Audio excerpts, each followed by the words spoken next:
There we go. Okay, I'm Guy McPherson. This is the Nature Bats Last YouTube channel. I'm speaking with Peter Miller, and Peter is from Canada.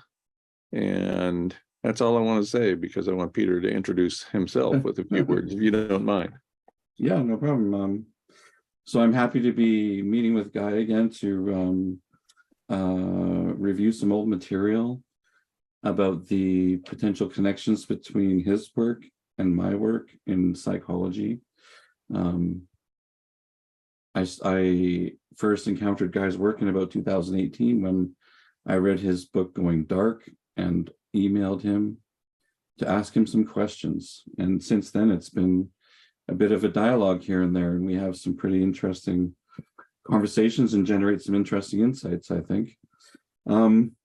So today our plan, I think, was to, in parts, go over a couple of movies that are connected to this realm of thought. One was Don't Look Up, right? And the other one was Finch. I had opportunities to watch both movies, and I'd already seen Don't Look Up, but I watched it again. I think it's actually quite well done by all the actors, and a lot of the sort of the cynical, or what do you call that, if they're kind of creating a farce, right, with the material. And yeah, the actors, Leonardo DiCaprio, Jennifer Lawrence, they're just excellent, I think. And gosh, where to begin today? Like, I think I was going to ask you about the kind of when things start to reach the level of absurdity, because in that movie it seems like it's sort of communicating that extreme absurdity, like how people in the culture are so caught up in the capitalist meme, I guess you would say, or pattern, that they just can't help it. Like, everything has to be considered some sort of materialistic, monetary opportunity. It's like we're stuck in this frame. You're obviously speaking about Don't Look Up. Yeah, at this point, yeah. Both films came out in 2021 for our listeners, so it's been a couple of years now, and they came out at almost the same time. I think they were just a week or two apart. Don't Look Up has had many more viewers, has made a lot more money than Finch, and maybe that's because of the farce. I mean, great actors, as you indicated. So big names, Jennifer Lawrence and Leonardo DiCaprio playing the lead roles, and so that's going to attract people to see the film, right? Mm-hmm. And Tom Hanks is basically the only human featured in Finch, and in fact, Finch is the name of the character he is playing. And I thought it was fantastic. I loved the final scene in Don't Look Up, which includes the line something like this: "We really did have everything, didn't we? We really did have everything." Mm-hmm. And this is said by a group of people as they are hanging out together over what they think will be their last meal together. And so I thought that was beautifully done. I thought to have that as the final scene was great, and I only wish humans were capable of doing that at a large number of humans at scale, right? It's like that humility, like they're kind of saying, we did have everything we needed to be alive. We had everything we needed to have an abundant life, right? Even, and it's like, now this is what it's come to, kind of thing. And but they're still having gratitude up until the last second, I guess, right? Which is admirable. Right. But I've been thinking, like, and I look around the people around me and the people I know and my relatives, and it's like we have to conform to this meme of this opportunistic meme. Like, you have everything that shows up. I mean, you have to try and turn it into an opportunity. And I think I wanted to use the word hypnosis, because I think I've been hypnotized that way without knowing it. ever Right. since I was young, right? Because I mean, I think absolutely. I think we all have. Right. We grow up and nobody actually says it, but the understanding from the time you're 5 or 8, or whenever you reach awareness of these things, the understanding is that there is exactly one way to live, and this is it. And if you live outside of this culture, outside this set of living arrangements, that makes you weird. mhm.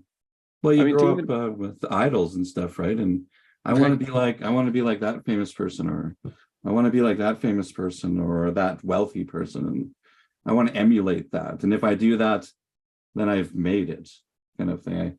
I think I grew up in. I had wealthy people down the street from me that were, he was a dentist, right? And my dad was very, very humble means, and I'd go over to their house and I'd always see the differences, right? And it's like, right, oh, sure. wow. You know, dentistry has among the highest suicide rates in the world Yeah, because apparently it's pretty miserable. I mean, you do the same thing day after day after day, looking at people's crappy teeth, right? yeah, yeah. And you can't even have a conversation. Dentists occasionally will say something, but what are you going to say when you get 2 hands in your mouth? Exactly, exactly. Yeah. And Well, so it must. apparently Yeah. it's pretty miserable profession, um, even though it makes a lot of money. Yeah, they certainly had a great lifestyle, and they appeared happy. Right. They Of course they always sort did. of played that family role when I was around, about how they're have it all together, and their material wealth sort of proved that they had it all together. And I was from the broken family down the street. That was my Right. connection. But yeah, like, and even when I first encountered you and started having interest and trying to be of a service and assistance, my mind was spinning like, what can I do? Like, and I was opportunistic, and I was like, what can I do to make this, like, an opportunity? Because I have to live in this world. I have to live in this stupid money world, even though I want to be able to share these ideas. But it's such a contradiction. It's like almost impossible to try and make these it's almost impossible to live in this world and talk about these ideas. It's like you can't do it without being some kind of, or labeled some kind of hypocrite, right? It's like you can't do it. Absolutely. Yes, there's one way to live, and this is it. And if you're not doing it like everybody else is doing it, chasing the almighty dollar, then there's something wrong with you. And that's basically how we define success in this society, is by how much money a person has Right. and the Yeah. privileges that brings, which is kind of crazy. Like Um, no one specifically said that's what you have to do, Peter. Would you agree? Like, it's just sort of, you absorb that message somehow through all of your other activities. Absolutely. Nobody's telling you, Peter, you have to go to college. Peter, you have to be a success. And by success, we mean you have to make money. You have to be viewed as important in the eyes of other people. Nobody says those things, right? No, no. But I it's don't there. recall any. I don't It's recall there all the anyone ever saying that. It's just implicit. It's just yes, it's there all the time, just simmering under the surface. Nobody, after a while, nobody needs to say it. By the time you're 10 or 12 years old, you got it figured out, yeah, right? By the yeah. time you're 10 or 12 years old, you realize that you're going to die, something that you forget later on in life as you become more and more successful and you have more to live for. So you learn you're going to die when you're 10 or 12 or whatever. And you also learn that there's exactly one way to live. This is it. If you're not living that way, you're a problem. Have you sort of understood, though, for a long time, or did you have that sort of rebellious spirit? Like, because like I've always sort of thought, like, this is like, this is not right. Like, something's not right here. I could never really put my finger on it. I just couldn't explain it, but I never really wanted to go along with the mainstream. And I think a lot of, like, rebellious punk rockers do that. And I like punk rock, I like writing music, and I don't know, like, I don't want to, I have a strong resistance to the mainstream. And It's Right. always just sort of been there. Have you had that? No, interestingly, I didn't come across those ideas until much later in life. I was probably, oh, let's see, in my mid 30s before I realized this isn't right. I mean, I knew even before then that there were homeless people, there were people of great wealth and other people who had no money. But at some level, I just assumed that was the fault of the people who were in those positions, right? The Okay. people who were wealthy must have worked hard and played by the rules, to quote a line from Bill Clinton. Yeah. And the people who were poor must not have worked hard enough. And Oh, then when I yeah. was in my 30s, I realized that can't possibly be right. Hmm. Okay. Because look around. Not everybody you see on the streets is a loser, Hmm. right? They just had circumstances. And and I would argue that most of us are only a few steps away from having those same kind of circumstances that land us in the same place. Oh, for sure. I watched a documentary once on YouTube. I think it was called Under the Bridge, and these guys did a documentary and interviewed all these people that were living under this bridge in one of the big cities in the U.S. there, and sort of doing kind of a qualitative study in a way, and just asking them all kind of like, how did you get here? How did this happen? And they're like, probably 20 different reasons. And lots of them were working hard and something just unfortunate happens, or, something that they can't manage happens, and then they can't live a regular life anymore. But they are often quick to judge, like, you're just not a hard worker. You just don't have a good attitude, right? Like, Well, but and they, that's reinforced by the entire society, right? mm, I mean, that's what the whole, I heard this 1,000 times, probably 10,000 times when I was growing up from my mom. We don't care what you do. In other words, what kind of job you have. We don't care what you do as long as you're the best in the world at it. Whoa, that's okay. pretty high standards. Not Wow. everybody can be the best in the world Mhm. by definition. Exactly. Yeah. And And so there was this work ethic that was just hammered into us. And I think it was pretty much pounded into everybody I know. mhm. I don't remember specifically being that kind of look, that those kinds of ideas being suggested to me, but I did absorb those ideas somehow. I think it was seeing those rich privileged people down the street. I'm like, if I can't do that, then I'm nothing. Like, or if I can't even come close to that, then I'm nothing. Was Right. the I think that's what happened in my Right. case. But You always turn it on yourself. yeah. If I can't be the superstar in whatever category, then it must be my fault. Hmm. Hmm. So I should tell a story here. I was last couple of days I was and I had these epiphanies, and Guy McPherson pops into my head when I'm having these epiphanies. So I'm at my I'm at a family's place. They have a lakeside property, and I'm a person very humble means. So these people are very good with they're very well adjusted. So they're very good with money. They're very smart. They have business acumen, right? And they're very pleasant and generous. And I'm at their place for the last 2 days. They let us ride on their $250,000 motorboats and wakeboard, and what do you call it when you pull a tube behind it, and the kids had Right. tons of fun. And right, we're all so lucky. Anyway, I'm there, and I'm at this, just suddenly, just boom, just epiphany, right? I'm walking down their nice steps have the nice gravel and the nice wood. And I'm walking down close to where they have the dock.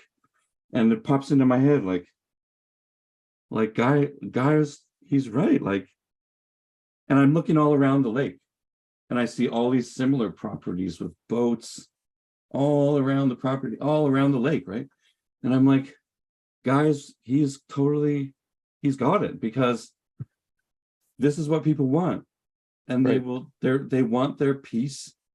They want their piece of the pie everywhere, right? Like, and it's not just this one lake, like it's everywhere. And like, so what Guy has done is he has collected the research and put it together, connected some dots so that he can see the direction that we're headed, right? Like the direction, which is basically off a cliff eventually. You don't know exactly when, but that's the direction. And the people are so hypnotized and sometimes so sociopathic and so narrow in their view that there's nothing is going to stop them trying to achieve that endpoint. And when you Right. put like millions and millions of people trying to do the same thing and not having a care in the world or not really not much of a conscious concern about what it could, the environmental impact, like, of course, I don't even think you don't even have to call Guy a guru. You don't even have to call him the most brilliant scientist. Like, he just said, we're going this way. And the people are so hypnotized and sometimes so sociopathic, they're not going to change their minds. It's Right. just like winter is coming. And I wasn't even sad. I was like, oh, it's just like winter's coming. You know, like the leaves are going to fall. It's winter's coming, and that's it. And you know, the leaves die, and the people I love are going to die, and that's just it. It's I wasn't interesting. I wasn't even upset, and that's the part that freaked me out. Uh, I must have reached a new stage of acceptance. Wait, you talk about how everybody wants this. And so George W. Bush, when he was president, the master of the malapropism, he said, that we just need to grow the economy so that everybody can have more stuff. That's what he meant. That's what he meant to say. But what he said instead was, we need to grow the pie higher. Okay. And everybody accepts that. Everybody accepts that we can have an infinitely expanding economy to make sure that everybody gets rich. Are you kidding me? Not everybody can get rich. This is a finite world we live on. There are finite materials on this finite earth, and we can't. Carl Sagan in the 1960s wrote and talked about his worry, his worry that this country would become one in which we no longer made anything. We had a service economy, and that's it. And that's not making anything. And so then we depended upon other countries for everything we use. Well, we're there. Basically, nothing is made in this country anymore. NAFTA got rid of hundreds of thousands of jobs, sent them to Mexico and then to China. So we make almost nothing. Carl Sagan was right. When you have that kind of situation, it's not good for the country. It's not good for the people in the country. But we're all just playing a game at this point. And I was also simultaneously reflecting on a news story about the North Sea. I think it was. So they in the UK, they just granted a bunch of licenses to drill in the North Sea. Oh yeah. All the while, like they're well aware of the potential consequences. And they even lie and they say, this is so that we can reach net zero by 2050. So we can simultaneously grow the pie higher and also improve the entire environment. That's what they're saying. Yeah. And never mind all the conflicts of interest and all the ways that people are connected through money, including the politicians, how they are, banking off of these policies and decisions. And it's all like, everybody knows, like it's right in the news article. Like, right. Yes, everybody knows, but I'm not sure most people can put together the information in a meaningful way, because all I ever heard my entire life was that we can grow the pie higher. We can expand the economy indefinitely. And once we can expand the economy indefinitely, then that provides the potential for everybody being wealthy. Everybody in the future is going to be a millionaire. 8 billion people. Whereas Upton Sinclair said in the 1920s, the problem with Americans is they think they're temporarily embarrassed millionaires. Temporarily. Ah. And that's when being a millionaire meant something in the 1920s, 100 years ago. Mm-hmm. And that's, he could see that the path people were taking in this country was one in which everybody was a millionaire. They just aren't there yet. And therefore the temporary embarrassment of not being able to display their wealth. Right. You don't want to feel embarrassment. That would be horrible. Right? One of the, I grew up very poor, and it was a lot easier that time than it is this time, because I've enjoyed considerable wealth. I mean, upper middle class style wealth, and the privileges that come with it. And now that I walked away from all that, it's a lot harder the second time around, because the first time around, that was all I knew. I didn't really know we were poor because we seemed to have everything that everybody else around me had. I didn't realize that they were all poor too. Grew up in Weehite, Idaho. You aren't surrounded by millionaires. Yeah. Well, that's where me and you are different. I was the sort of the poor, very, very low middle class person, and my friends were rich. And I've actually had a few rich friends over the years. It's weird. And they welcome me into their houses and sort of pour out their privilege in front of me and share it with me. It's weird, and sort of a weird pattern that I've experienced, and sort of sometimes reinforces, oh, you better try and be like that, or you're not a very good human being, which, yeah, I think that's a lie, a huge lie that we tell ourselves incidentally. So yeah, it's like this cultural piece. So I mean, you're on the same page then, like the people in the movie Don't Look Up, and people we know, and even ourselves, we've been hypnotized into this this paradigm of sort of be wealthy or be nothing kind of thing. Because people often talk about, I have to at least experience a point in my trajectory where I've made it. If I don't reach that point where I've made it, then my whole life is a waste and a ruin. And but the funny thing is, I think even when people reach their certain benchmarks, they always want a little bit more. Of course, everybody that's the slogan of industrial civilization is must go faster, and along with that, everybody must have more. Right. More, yeah. more.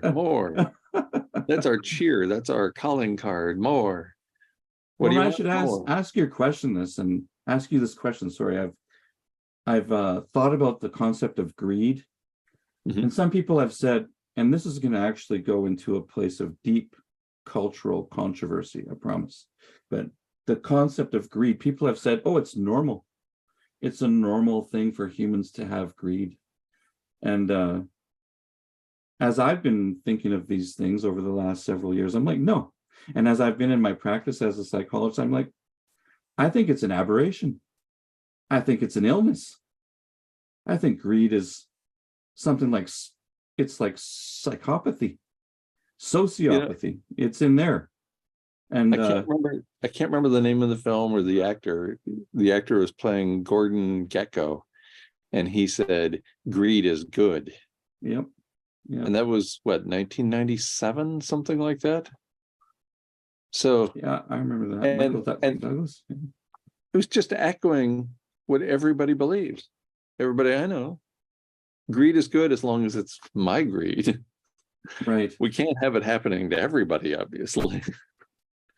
Because I think when people play out their greed narrative and they think that they're being virtuous by building a ginormous empire or whatever, and they ignore the consequences of building that empire, I don't see how that can't be like an illness of a sort, where you're so ignorant of the consequences of what you're doing, like whether it's whatever you're pulling out of the ground whatever waste you're emitting, or whatever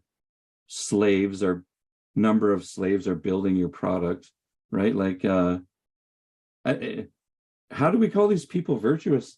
I guess that's what I'm confused about. Like, how can you have blinders on where you're like, no, I'm not hurting anything, I'm not harming anyone, I'm doing a good deed.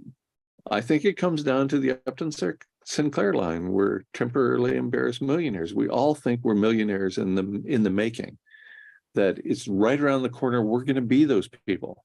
So we don't make fun of those people. We desire to be those people. Yeah. We want to have that kind of privilege.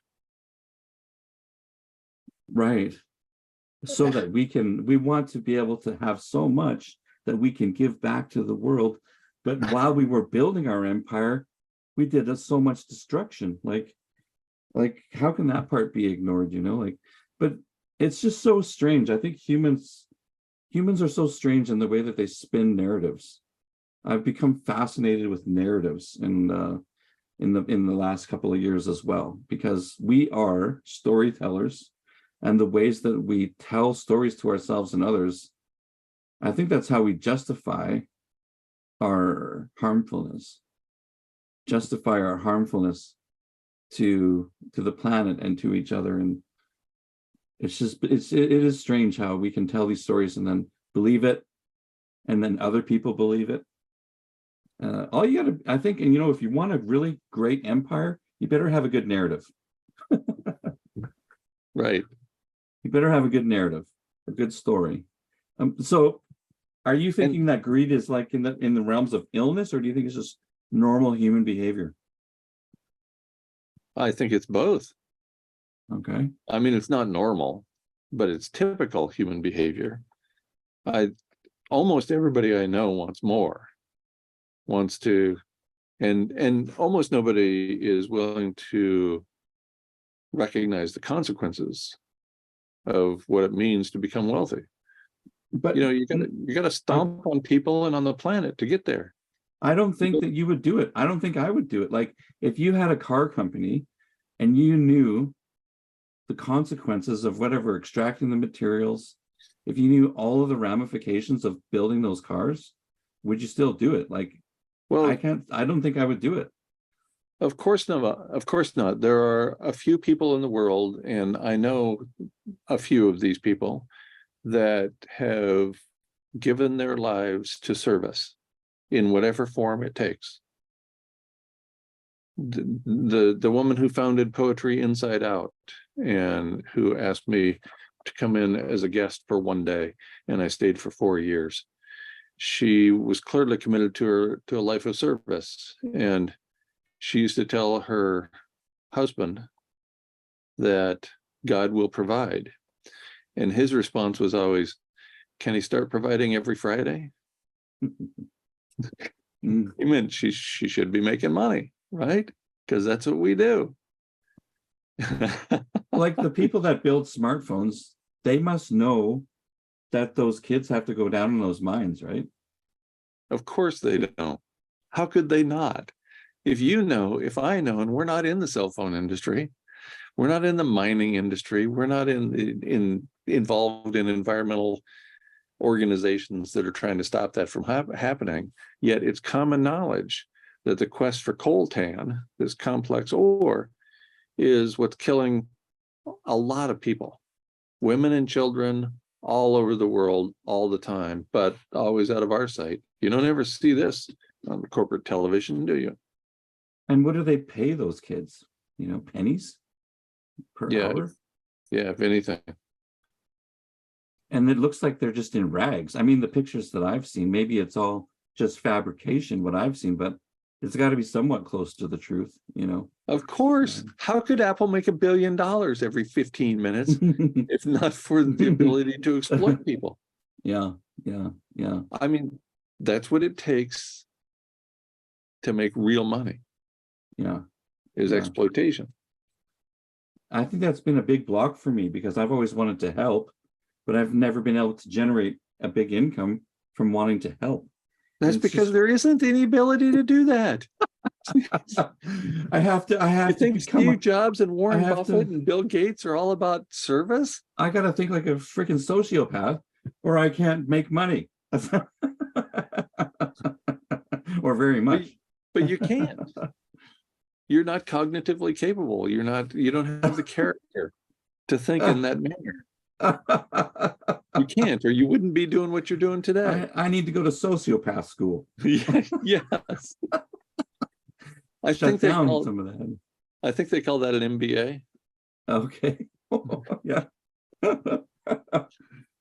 Well, I mean, if you're just thinking in hardcore dollars and cents, right? And like what is going to increase the bottom line, what is going to, and just sort of block out any humanistic feeling related stuff. Just got to block it out, right? Then you can maybe make your way that way. But yeah, like I could never run a car business. I could never do anything where I know people are being hurt across the world and I'm profiting off of their pain. I can't do it. Like I just can't do it. And it's just, I think it's strange. I think that, yeah, like we are able to somehow justify it and even call ourselves the good guys while we're doing it. Because I'm pretty sure the executives at Apple think, oh, we're providing a service to the world. You know, we're the good guys. Of course. And not only to the people in the westernized world, but also the poor people, because we're giving them jobs, even if they don't pay much. We're giving them jobs. We're giving them the ability to communicate across the world in ways they never had before. Those poor people, we're bringing them up by their own bootstraps. Yes. It's yeah. And at some level, if you're an executive in that kind of corporation, I'll bet you have to think that way. Oh, otherwise you're going to drive yourself insane. Or you'd get kicked out of the club. Right? Well, yeah, there's that too. If I came into the meeting and said, but what about the kids in the rags? Like, shouldn't we at least give them some good clothes to wear, or some good boots, or a helmet? You know, like whatever.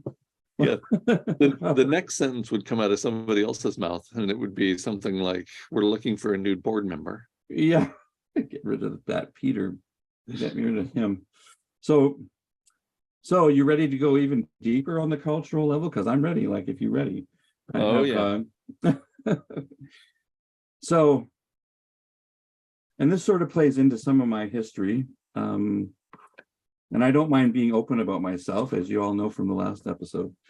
But like, so I'll tell you just a little piece of my history. I grew up in a broken family. My mother was a religious fanatic. My dad and her split up when I was about 11. And I've never had a normal, real mother-son connection. Anyway, so I feel on many levels that religion is a disease in the world. And it's not just because I've been hurt in this way, but like I have also been pondering this for years in my own self-study about psychology and my mental health struggles and attachment issues and how to learn to live in a human body. But like, I wanted to say, like, and this is the statement that might really bother people, but I think any religious or belief framework that suggests that there is a savior, the concept of a savior or a messiah, is a big piece of what has landed us in this environmental predicament. Because if you have it in your head, even in the background, like everything's going to be okay, because this savior dude, he's going to come and he's going to rescue us. He's going to come from the sky or whatever. He's going to rescue us. He's going to make up for all of our bad decisions. So he can take responsibility for our bad decisions with ourselves, with each other, with the world. And so we can be as negligent and ignorant and irresponsible as we want, and then apologize and follow the church system, and then just assume that it's all going to be okay. And where I'm at this stage today, I think that's the biggest lie that humans have told to each other. And it has given them, they have given themselves permission to not take responsibility because they think someone is coming to save them. And I want to say, no one is coming to save you. I know that'll bother lots of people, but what do you think of that, Guy? As a scientist, I have to be agnostic. That's part of the deal. In my personal life, I'm a rabid atheist, or more correctly, I'm an anti-theist. I think that theism, that religion, that particularly the Abrahamic religions that have destroyed the planet and the people over the course of the last 6,000 years or so, it's the worst thing that has happened in the history of the planet. Mm-hmm. And do you attribute it to that sort of that mechanism where people are like, it's all going to be fixed? Of course. The God or the gods are going to fix it so that we don't have to worry about it. We don't have to think about it, what we are doing, right? You know? And it's manifest in different ways that are not necessarily religious. I mean, the president of the United States always has to say certain things to appeal to people, indicating that he is a religious icon. And so far, it's all he. There's been no she's that have been president. And so they have to mouth these lines about being religious, about being part of the Abrahamic tradition. It's horrible. Are you kidding? It's awful. I think it was Stephen Weinberg who wrote a collection of essays long ago. I can't remember the title of it, but it's called Looking Up. And in there, he has a line that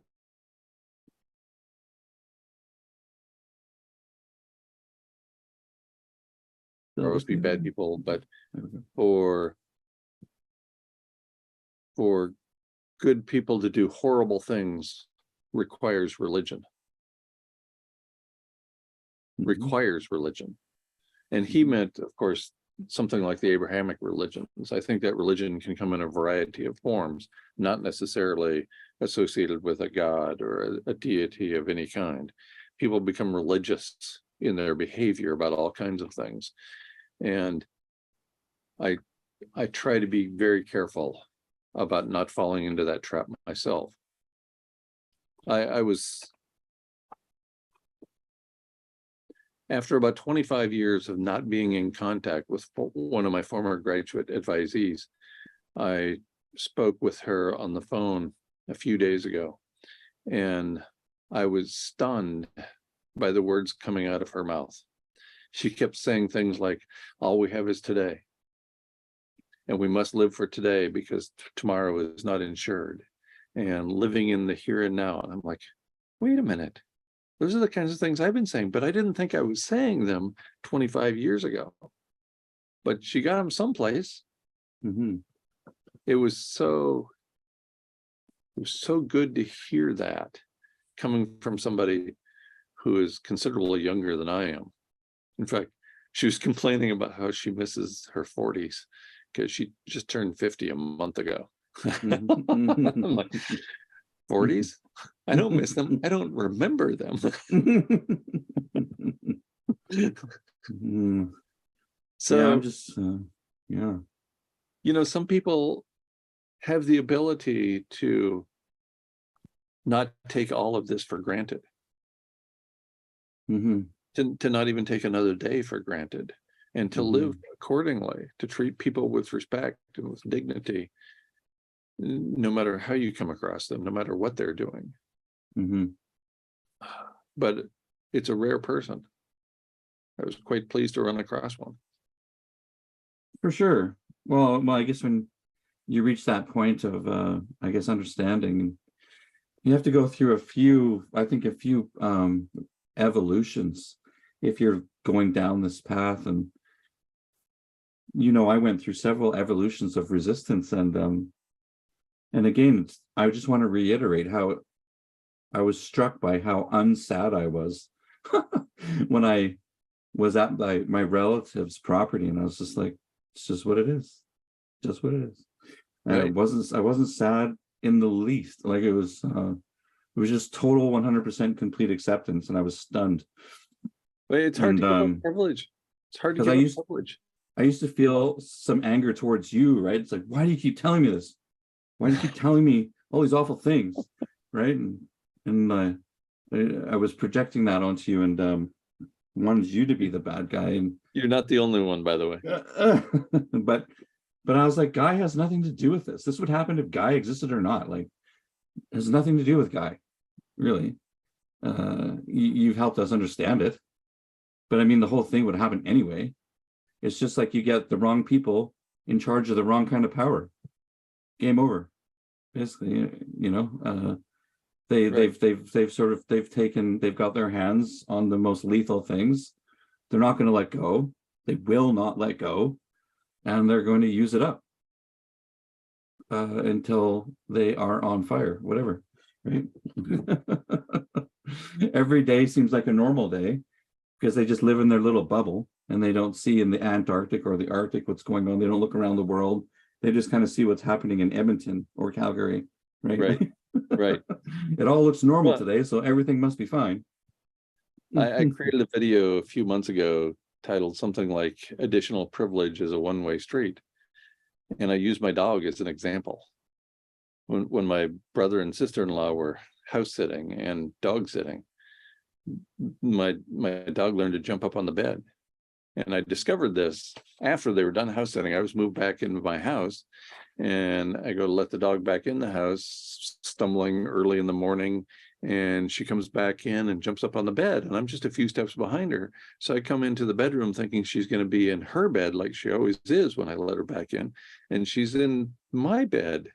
I'm like, wait a minute, this isn't how it's supposed. So in a week, my brother and sister-in-law trained my dog to be on my bed, and it's a one-way street. There's no getting her off of there, right? So I had to buy a larger bed. There you go. That was the solution. You had to adapt to the situation. Yeah. Had to make the pie higher. And I'll just add this one last piece here. I got this book the other day for like $1 off of Amazon. It's called The World's 16 Crucified Saviors. It's by Kersey Graves. And like I always kind of knew that like all cultures all throughout history made religions, but this person actually goes into how it's been of a similar pattern like all over the world. Like in the ancient Orient, they had savior or mediator, and the being born on the 25th. Like it's really bizarre, like how this pattern has been repeated all over the place and all through like thousands of years. And it just it shows how it's just something that humans have sort of borrowed. I think they borrowed it from one another for whatever reason. I'm still trying to understand all the depth of it and why people would want to keep this going. I think it has something to do with power and privilege, but I'm not entirely sure just yet. But like it's like you're taking a recipe. They found a recipe and they're like, I'm going to use this recipe with this group of people and see if it takes, and see if they'll just kind of keep showing, giving me pieces of their lives and they're paying me and so on. But yeah, have you heard of that before? That there's been like not only just like the Christian God, but that whole pattern has been repeated over and over. Right. I have heard very similar things. My partner has been studying this topic for the last few years and reading the translations of ancient texts going back many thousands of years. And it's all the same story.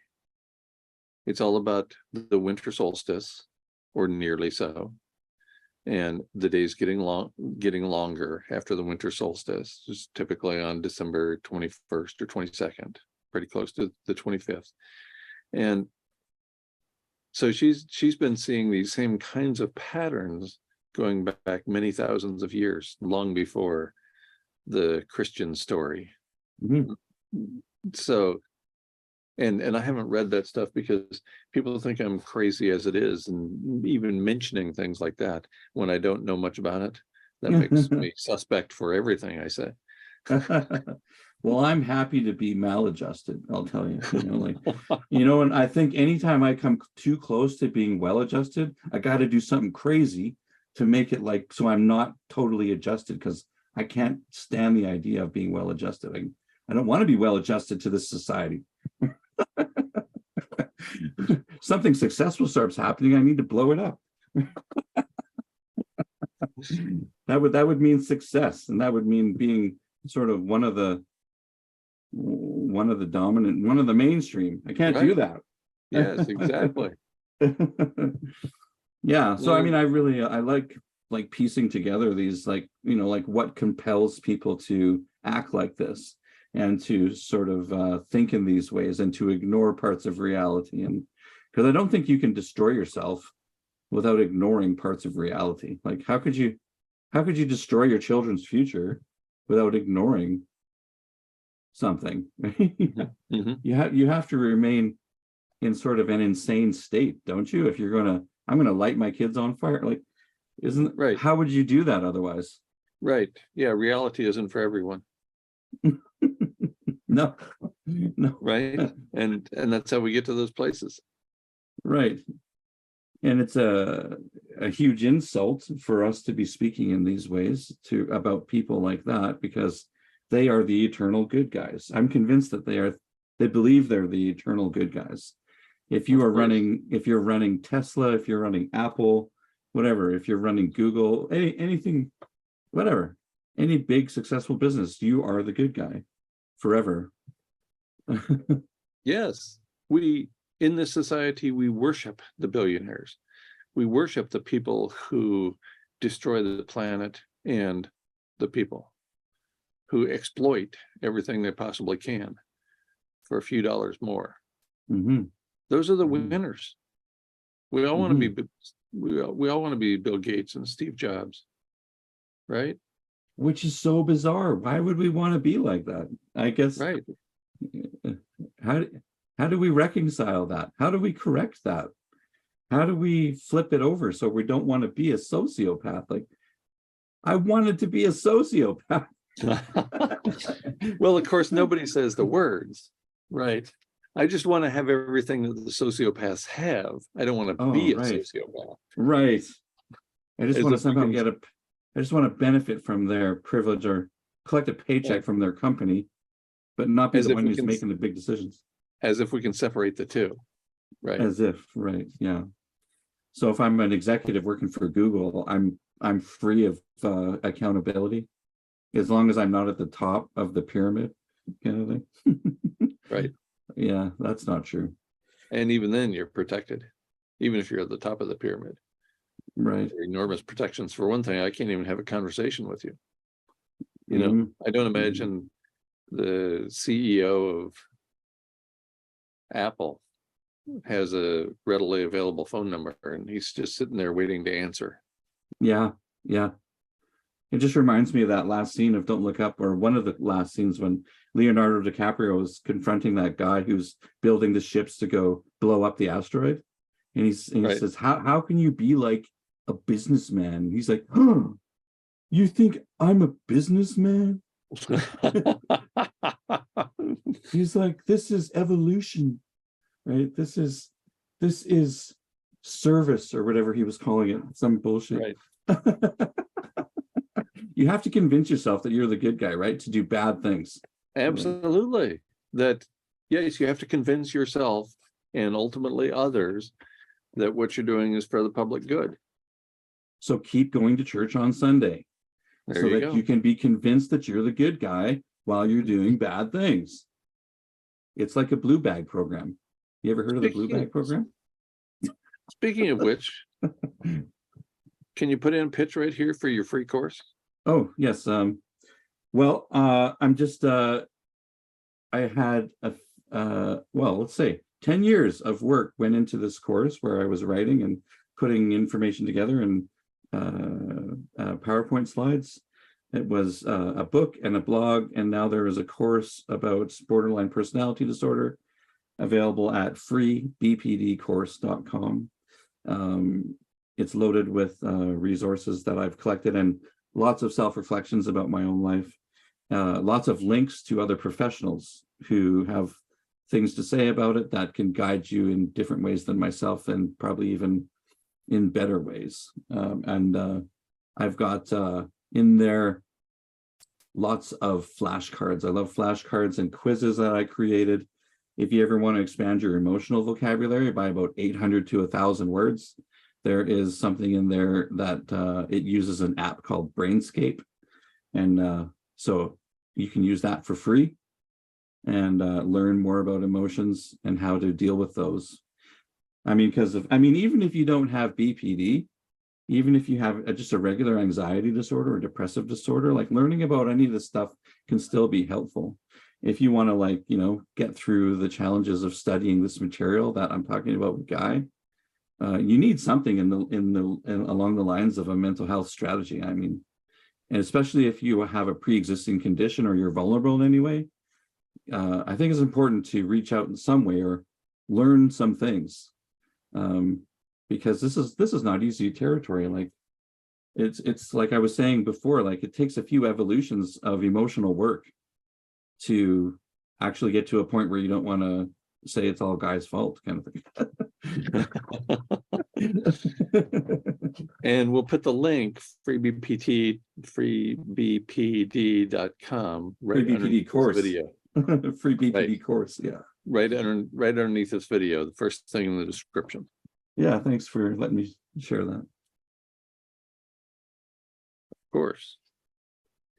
And we've been talking for about an hour. Yeah, Maybe we ought to wrap this up.